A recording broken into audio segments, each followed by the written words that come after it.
cuenta pues Jalil Gibran, resulta que a un muchacho, no recuerdo de cuál de sus libros es, pero un muchacho, alguna vez le contaron que en un pueblito muy cercano a la costa, o al salir del pueblito pues en un acantilado o en la playa, pues en todo caso en el mar en cuya costa estaba pues este pueblito. Resulta que ahí en algunas noches especiales se podían escuchar unas campanas que sonaban lo que llamarían pues en términos de poesía un sonido argentino, o sea, límpidas, cristalinas, bellísimas, y que era un concierto que quien lo escuchara asistiría prácticamente era a un concierto celestial. Nada de lo que pudiera haber oído o de lo que escuchara en adelante podría igualársele, le decían pues a este muchacho. Y resulta que él, en medio de esa curiosidad y además una persona ávida de crecimiento espiritual, decidió irse para ese pueblo y estando en el pueblo empezó a conversar con la gente y en efecto la gente le decía que definitivamente eso era cierto. Y los pescadores viejos le contaban también permanentemente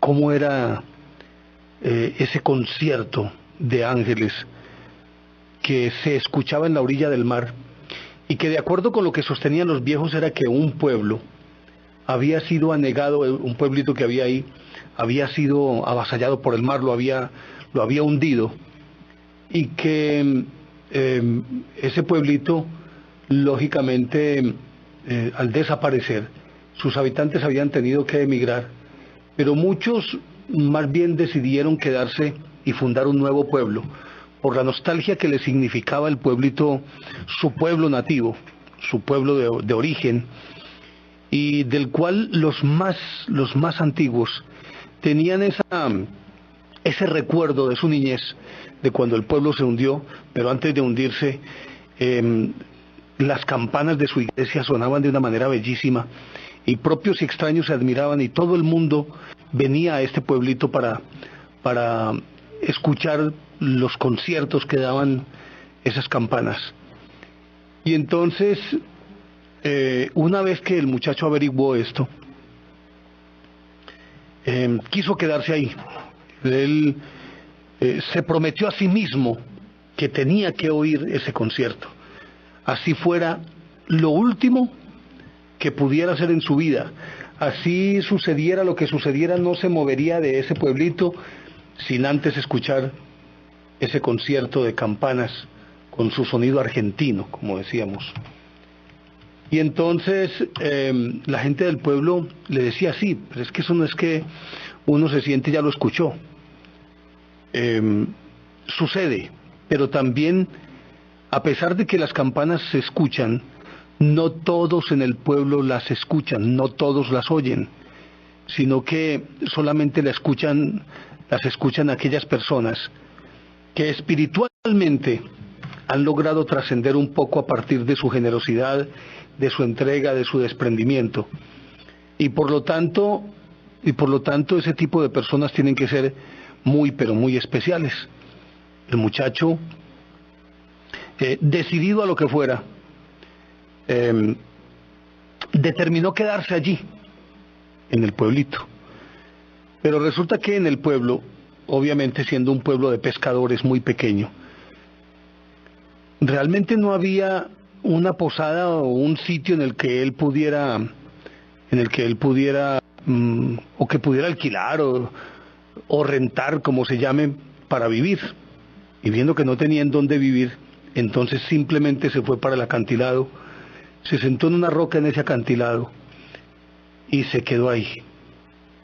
Y entonces pasaban los días y él sentado en la roca, siempre atento, y no escuchaba nada.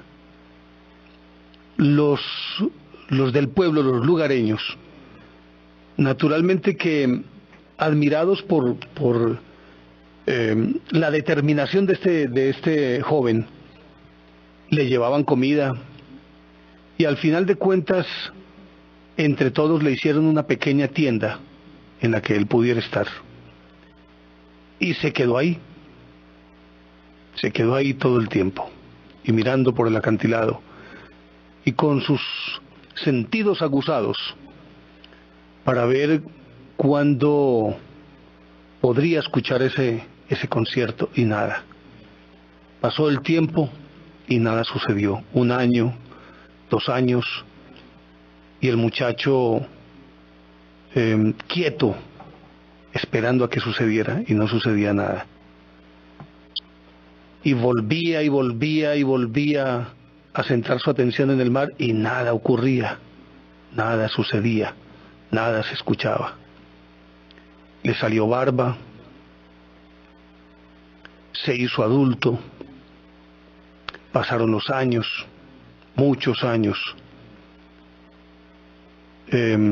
y nada que escuchaba los sonidos de esas campanas. Y él, siempre atento desde la mañana hasta la noche, se acostaba y de tanto en tanto se levantaba de nuevo en la mitad de la noche y se sentaba otra vez en su piedra para escuchar, y nada, nada ocurría, absolutamente nada ocurría. Pasaron los años, no solamente se hizo adulto, sino que se fue envejeciendo, siempre solo, absolutamente solo, y siempre atento a ese sonido. Después de muchísimo tiempo, ya él era un hombre que iba para viejo, y dijo, bueno, esto no tiene sentido. Habían pasado más de 40 años esperando a que sonara ese concierto, y nada ocurría. Y entonces decidió que ya era el momento de irse. Y después de meditarlo mucho y de sopesarlo y decir, bueno, pero ya han pasado tantos años y todavía no he escuchado nada. Entonces resulta que él en la última noche ya había decidido que al otro día se iba, y entonces quiso salir por última vez para escuchar, a ver si podía escuchar esos sonidos, y resulta que no ocurría nada. Sin embargo, se quedó ahí, y pasaban las horas y ya prácticamente había transcurrido la medianoche, y cuando en la amanecida, él ya casi que vencido por el cansancio, pretendió irse a dormir, cuando de pronto empezó a escuchar unos sonidos bellísimos, bellísimos, y entonces dijo, por fin escuché el concierto. Y se deleitaba y estaba embebido en ese concierto, y era algo maravilloso, algo inenarrable que él jamás había escuchado. Y arrobado, embebido en ese sonido, le llegó el amanecer. Y resulta que cuando empezaba a amanecer, el sol empezó a dibujar sobre, o él a la luz del sol que estaba saliendo en ese momento, empezó a ver y a divisar las formas de una iglesia que era como de cristal, y de ahí se emitían los sonidos. Pues los lugareños llegaron con la comida, y él ni siquiera los notó, sino que estaba tan supremamente absorto que no estaba en este mundo, sino metido en ese templo. Y resulta que los lugareños miraban hacia el mar, porque él tenía la mirada fija en un punto indeterminado, y los lugareños ni veían ni oían nada. Y él en una actitud extática, es decir, de arrobamiento místico, estaba transportado. Y se quedó así. Se quedó así. No volvió a probar el alimento, no volvió a dormir, sino que se quedó sumido como en una especie de trance. Y si lo tradujéramos a términos de los muchachos de hoy, se quedó en ese viaje. Pasó el tiempo y él de pronto empezó a recuperar como la conciencia. Pero ya era un hombre absolutamente transformado. Un hombre con una cara radiante. De él se emanaba una luz bellísima y un aroma delicioso. Y ya entonces era un anciano, pero un anciano con un rostro bellísimo, en el que resaltaban sus arrugas, y esas arrugas les daba antes una majestad difícil de imaginar.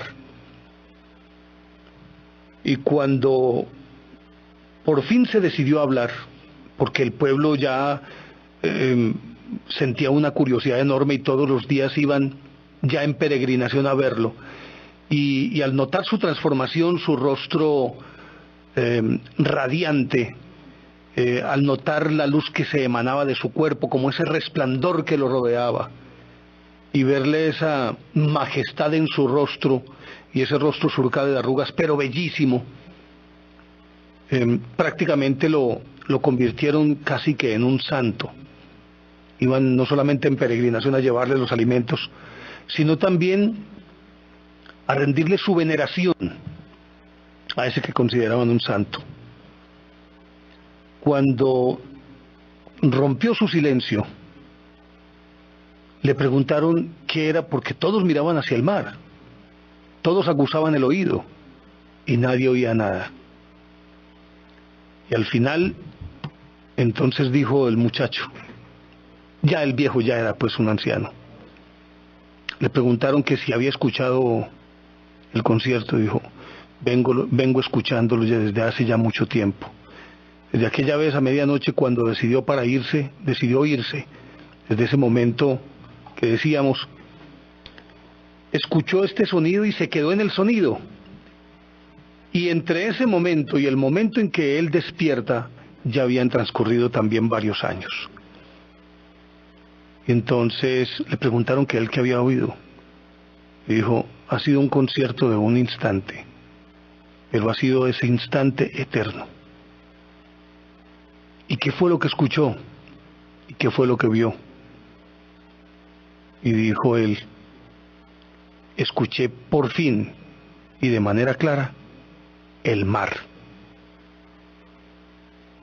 Las campanas y ese concierto no era otra cosa que el sonido de las olas, el rumor de las olas, pero esas olas, compenetradas con la totalidad del cosmos, sentidas por él de esa manera, y convertido él en uno con todo ese cosmos que lo rodeaba.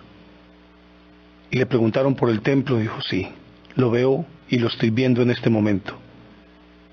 Pero ese templo que estoy viendo, esa iglesia que estoy viendo, esta es dentro de mí y yo soy quien la proyecta. Y la música, o sea, los sonidos del mar, están dentro de mí. Y entonces, ahora que he descubierto mi interior, puedo sentir no solamente las campanas, sino muchos sonidos todavía más especiales que la campana. Pero entonces, ¿nosotros cómo hacemos para llegar hasta donde tú has logrado hacerlo? Y él les dijo, dejen de mirar el mar y miren hacia adentro. El sonido está dentro y el templo está dentro.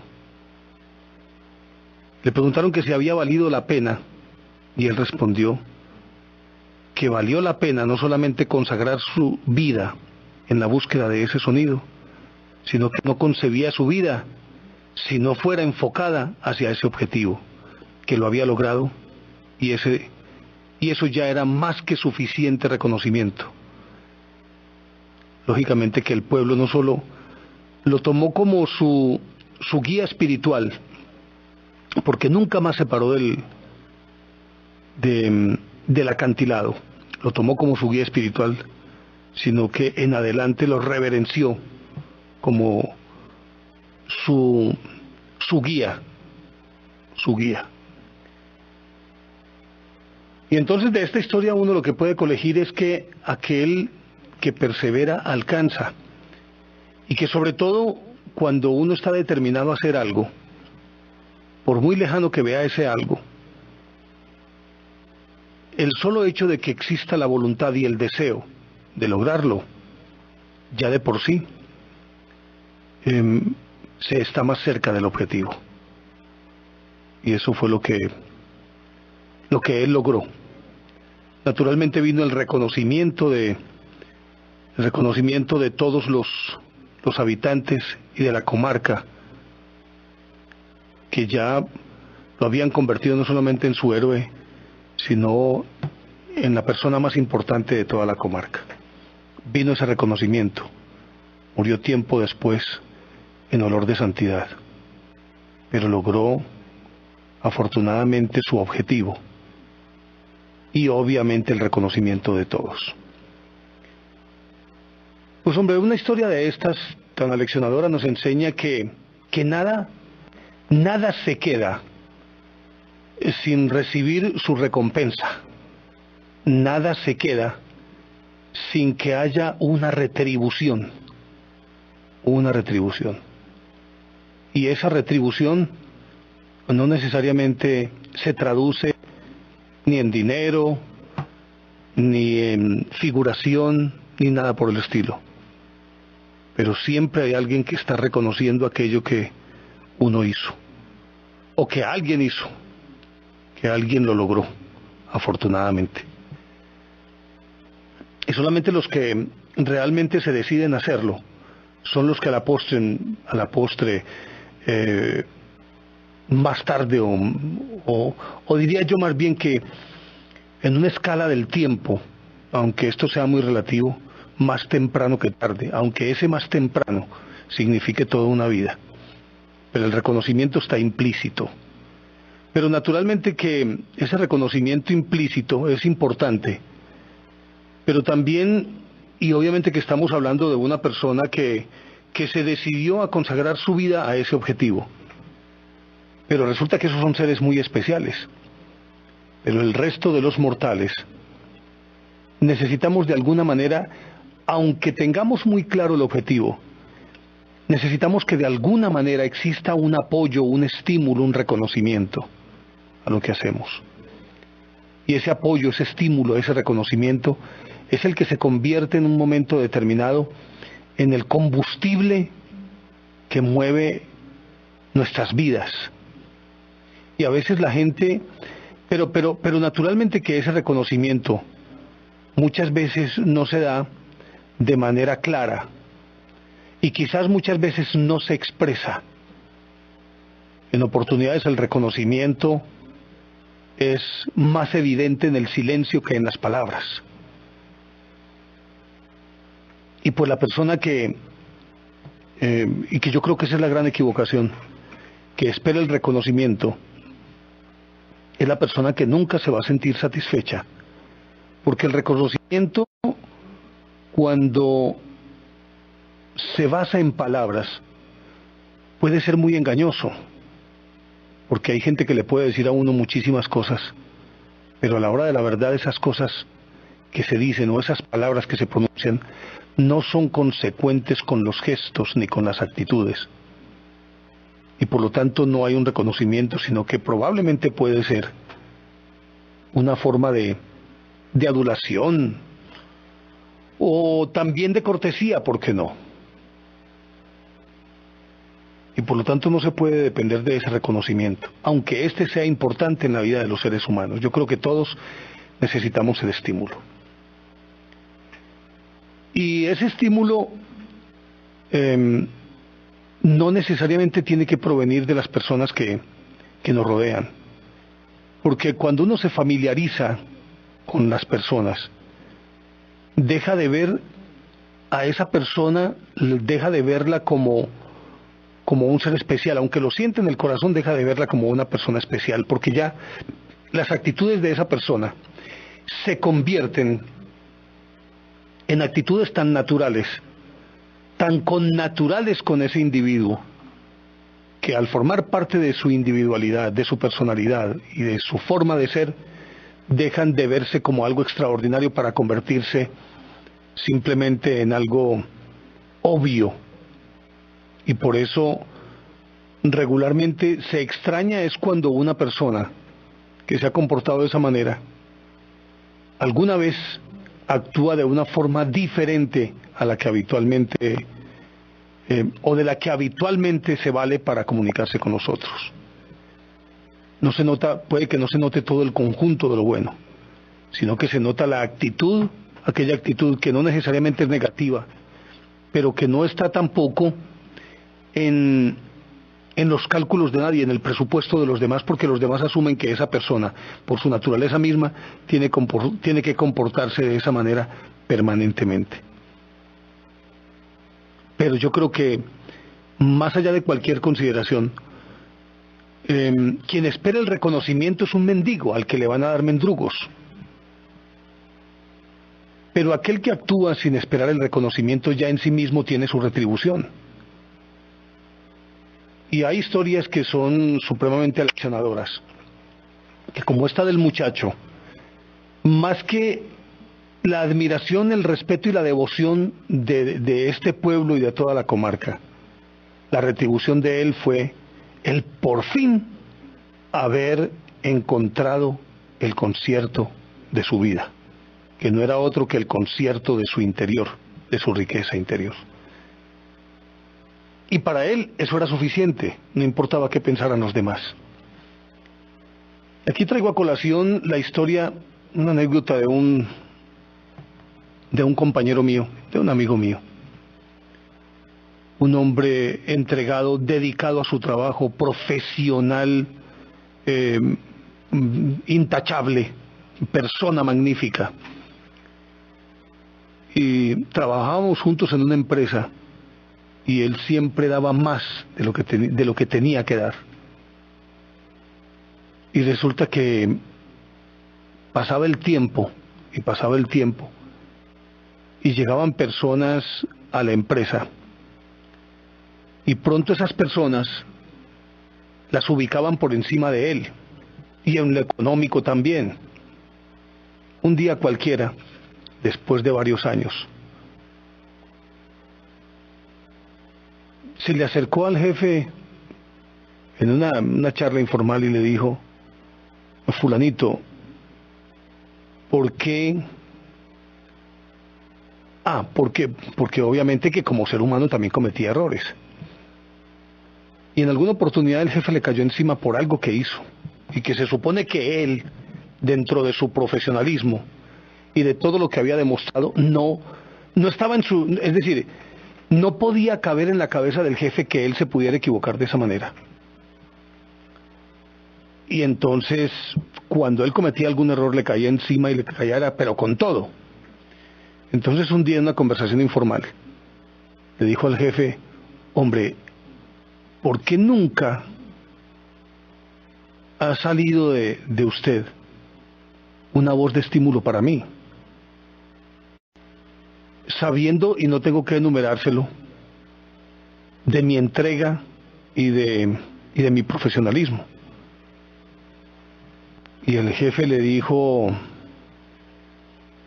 dijéramos lo que de una manera muy elemental, pero también, a ver, hombre, yo no creo que había una mala intención. Éramos un grupo pequeño, los que estábamos reunidos ahí.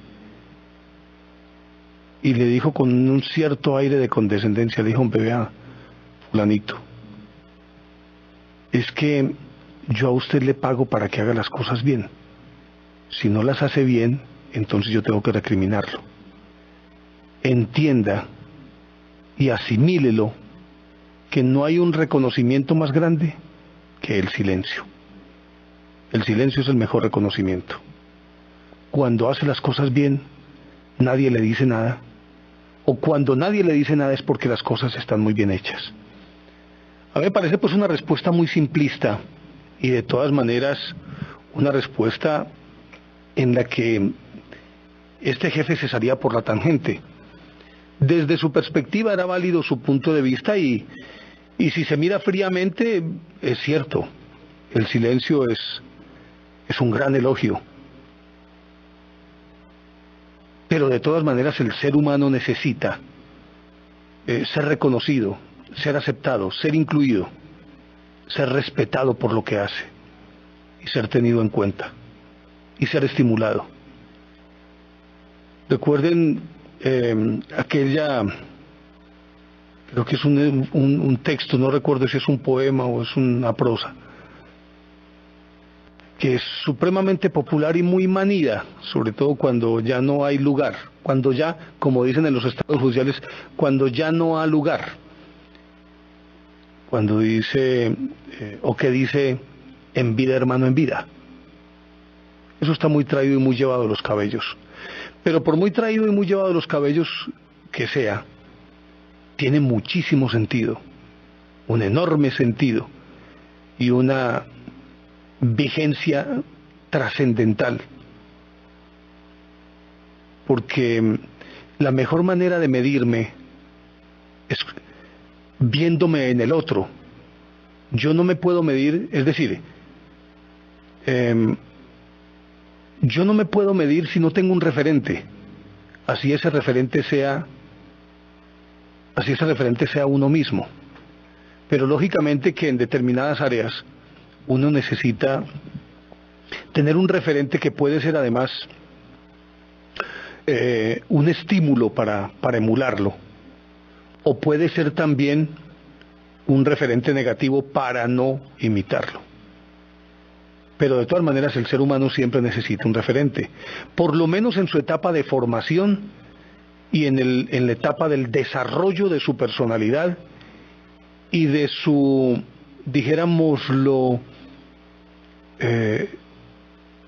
de su acceso a la adultez. Es decir, cuando una persona ya se puede considerar adulta, ya el proceso formativo, por lo menos en su etapa básica, porque uno nunca termina de formarse, pero aquellos elementos básicos que le permiten al individuo ser eso, individuo, se adquieren todas esas informaciones, ese conocimiento, esos referentes y esos ejemplos en la etapa de formación.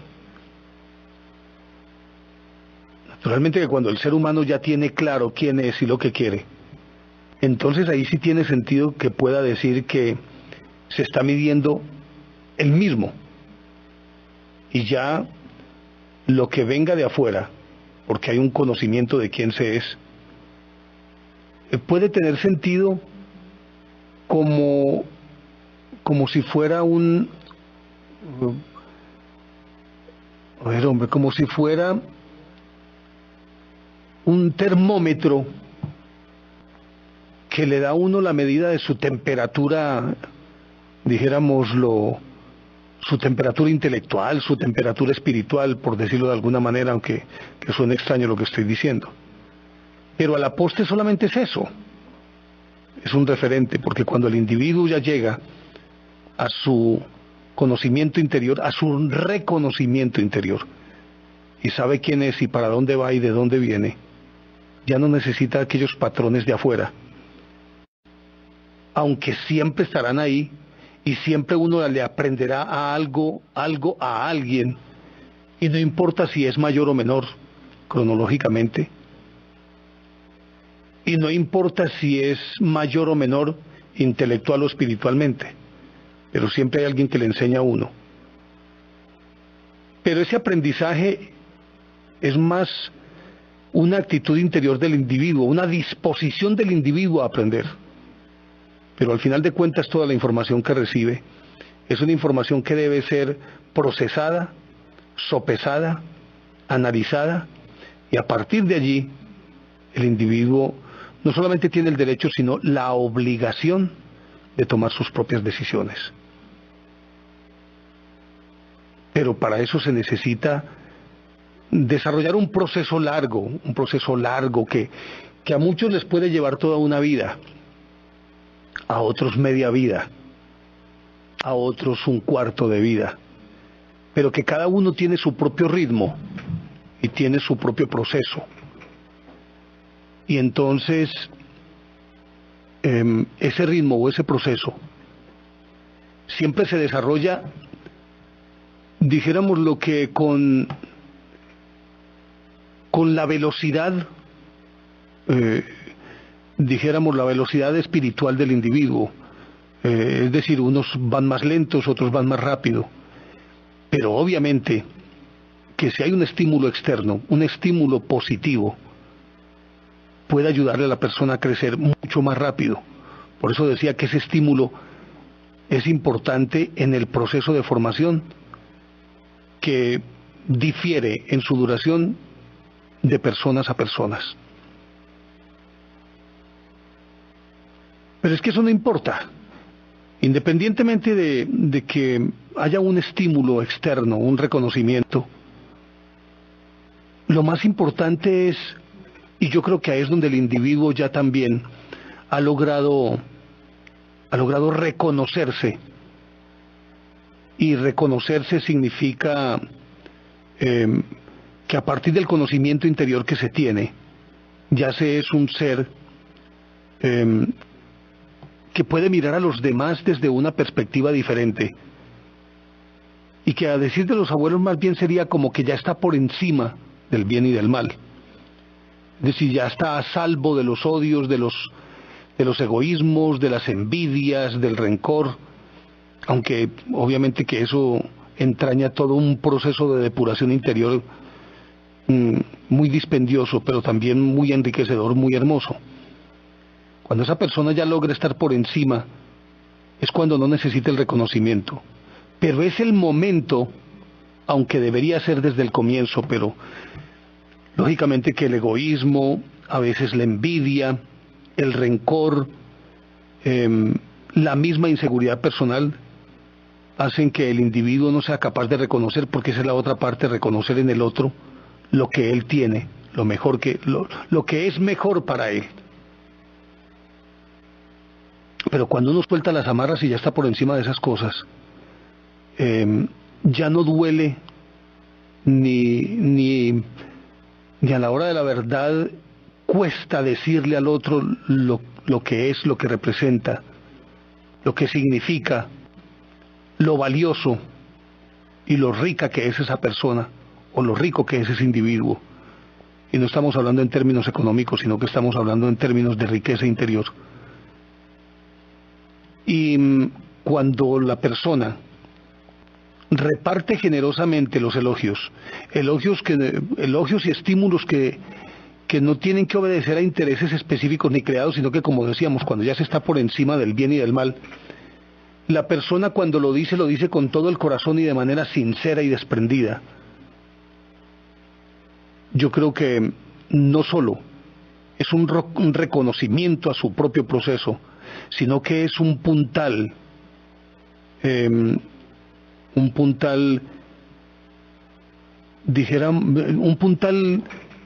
o más bien un escalón, o un escabel más bien, un escabel en el que el otro se puede parar.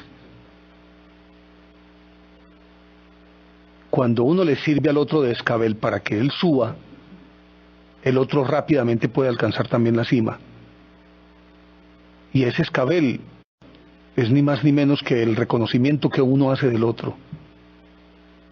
No hay nada que estimule más a un niño cuando recibe de alguien una frase de aliento o un elogio que podría parecer, dada la torpeza del niño cuando está empezando, por ejemplo, a escribir, que podría parecer como si fuera un confite que uno le está dando, un sofisma de distracción para el niño. Pero cuando con sinceridad se elogia lo que el niño hace, estimulado, tiene que crecer en su proceso mucho más rápido. Y decía que podría parecer un confite cuando uno ve un garabato de un niño, o ve unas rayitas, o ve cualquier mamarracho que hace un niño. Y entonces, mirándolo fría y pragmáticamente con ojos de adulto, pues parece que que lo que hizo el niño es una pendejada. Pero cuando uno se pone a la altura del niño, o aún sin dejar de ser adulto, observa uno la belleza que no se trasluce en los rasgos, ni en las rayas, ni en las líneas que el niño ha trazado, sino en el espíritu de esos rasgos, de esas líneas, de esos trazos del niño. Entonces encontrará que no solamente son bonitos, sino que son hermosos. No solamente hermosos, sino que son bellos. Y no solamente bellos, sino que son sublimes. Porque quien lo hizo es un ser humano, único e irrepetible.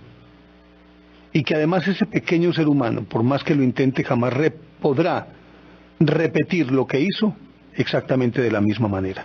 Y ahí es donde aparece el proceso de creatividad del individuo, que nada de lo que haga el hombre se puede reproducir exactamente, se puede hacer parecido y se puede perfeccionar, pero nunca será igual a lo ya hecho, porque cada cosa tiene un instante histórico, tiene un cometido, y está hecha también cada cosa por un tono emocional específico y que corresponde con ese momento en que se ejecutó la obra. Entonces, cuando se mira desde esa perspectiva lo hecho por el niño, se encontrará que es una obra maestra. Y si obra maestra, merece todo el elogio y el estímulo del mundo. Y si empezamos a mirar a los demás desde esa perspectiva, que cada cosa que hace el otro es lo mejor que puede dar y lo mejor de sí, entonces ya es una obra perfecta, porque es su creación. Y cuando el individuo se decide a hacer por sí mismo, independientemente del estereotipo de la belleza, de los rasgos de las líneas, y cuando estoy hablando aquí estoy hablando en sentido figurado, no necesariamente me estoy remitiendo a un dibujo, sino a todo lo que hace el individuo. Puede que a los ojos de algunos no sea una obra maestra, una obra de arte. Pero si nos despojáramos del egoísmo y del pragmatismo y también de esa educación que tiene más detalle que fondo, y que mira las cosas desde el academicismo, o simplemente las mira desde la destreza de un especialista. Es decir, que un pintor pueda ver lo que hace un niño y diga, eso es una pendejada porque adolece de perspectiva, adolece de sentido, de profundidad, el manejo de la luz. Pues si lo mira desde la técnica, probablemente no corresponda a los patrones estéticos que él maneja. Pero si se despoja de toda esa técnica y mira simplemente con los ojos del corazón, encontrará que es una obra de arte. Y todo lo que hace cada uno es una obra de arte. Me van a decir que no es una obra de arte un suculento plato preparado por la mamá de uno. Puede ser un sancocho, puede ser un sudado, puede ser un pescado, puede ser un tamal. Es decir, pónganlo en cualquier lugar de la gastronomía colombiana, cualquier tipo de plato. O puede ser simplemente un huevo frito. El huevo frito no es típico de ninguna parte y a todos nos pertenece, pero preparado por la mamá. Tiene un sabor tan inigualable que lo hace una obra de arte. Pero aquí entra el otro factor, y es que para lograr eso tiene que haber muchísimo amor. El amor que puso aquel muchacho al sentarse en ese acantilado y ver pasar la vida en pos de lo que él creía y de lo que él quería. Eso es amor, y ese es el verdadero motor. Y ese es el que permite que cualquier cosa que haga un individuo es una obra de arte. Y cuando lo asume como su obra de arte, hecha a partir del amor, esta será perfecta. Y entonces, si perfecta, simplemente por el amor que se siente, por la pasión que se siente al hacerlo, entonces ya todos los reconocimientos que vengan de afuera pueden pasar a un segundo plano. Y se pueden valorar muchísimo, y se valoran a partir de la sinceridad que se puede percibir en quien otorga ese elogio y ese estímulo. Pero a la hora de la verdad, para quien tiene claro que lo único que puede conseguir en la vida, o mejor, que todo lo que haga en la vida, para que le quede bien hecho, tiene que ser con amor, entonces el estímulo y el elogio pasan a un segundo plano. Porque el mejor estímulo y el mejor elogio es precisamente el acto creativo, que es un acto de amor. Y ahí sí no importa el tiempo, ahí no importa, no importa nada, ni el esfuerzo, ni importa el grado de dificultad, sino que lo que importa es el amor que se puso en la obra que se ejecutó. Eso es lo que realmente vale. Y puede ser que estéticamente, como decíamos, si estamos hablando de un objeto físico, material, no parezca ser la perfección, es decir, no se acerque a la perfección. Es que eso no importa. Porque muchas veces el objetivo en sí mismo pierde su trascendencia cuando ese objetivo es más pequeño que el camino que se han dado. Es decir, cuando lo hecho en el camino lleva al desencanto por lo encontrado. Es decir, que lo que se encontró realmente no valía la pena. O su valor era mucho menor que lo logrado en el camino. Por lo que hemos dicho muchas oportunidades, y es que a la hora de la verdad, el resultado siempre será aleatorio, siempre será un accidente. Lo que importa es el proceso, lo que se hace, el camino que se anda para lograrlo. Ahí es donde está el amor. Y entonces ya deja de tener trascendencia en sí misma esa meta, porque lo que importa es cómo se llegó a ella. Pero necesariamente siempre se llega es a través del amor, a la perfección. Y entonces así los reconocimientos sobran, porque el reconocimiento de los demás será un gesto espontáneo, que simplemente nace del corazón, porque el amor atrae el amor, y el amor vence el odio. El amor se evidencia en todo lo que tocamos, hacemos, miramos, proyectamos siempre ese amor, o proyectamos el odio. Pero bueno, vamos con el informativo y continuamos.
Ya regresamos.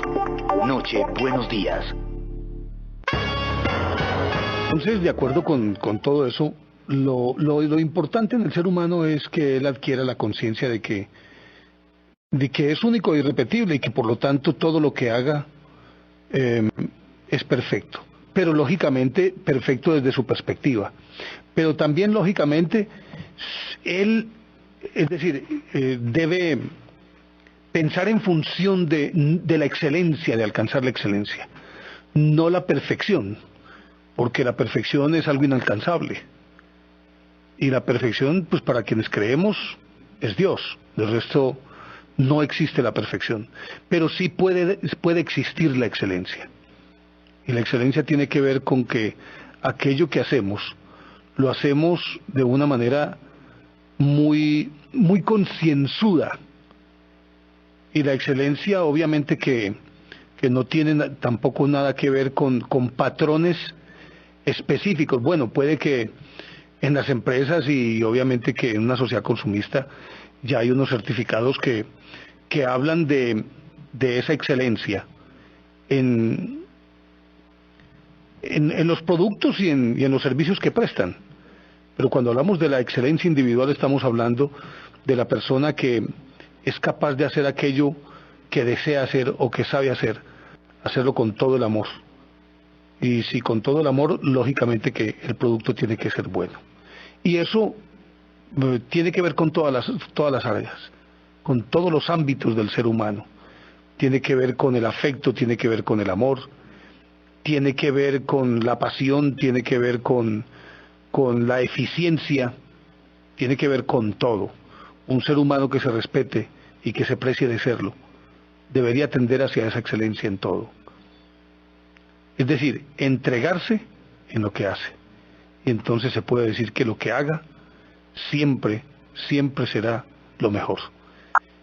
Pero bueno, les propongo que hablemos con los oyentes. Ya saben ustedes nuestros números. En Bogotá 326-3050 para llamadas locales.